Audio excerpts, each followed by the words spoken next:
Herb and his yellow El Camino. Herb, can you tell me what modifications you made to your suspension under the El Camino? It has a complete Global West negative roll system. It has tubular upper and lower control arms, 850-pound coil springs, and adjustable QA1 shocks. 850 pounds coil springs to me sounds heavy. Is that unusual? Well, it's got a big block in it, and big blocks are heavy, so you need a heavier spring to keep it going around corners. The rear has airbags right now. And what about your braking system?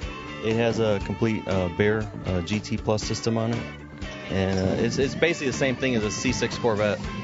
Herb, what are your engine and the rest of your drivetrain combination?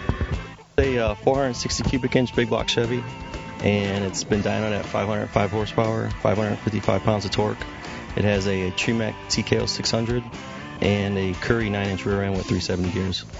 And have you had that combination for very long? About 6 months. How's it doing so far? Good. It scares my wife.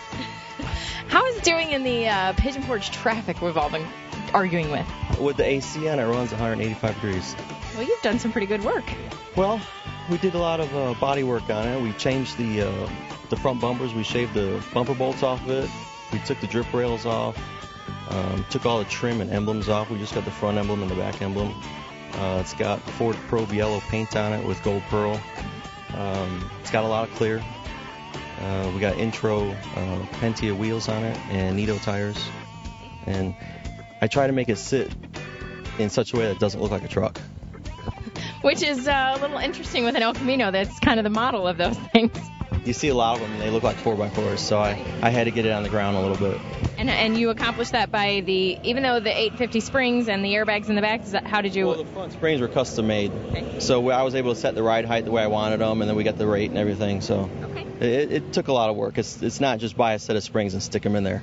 Oh, I thought that's what you did. Well, it's a lot of testing and tuning and changing stuff.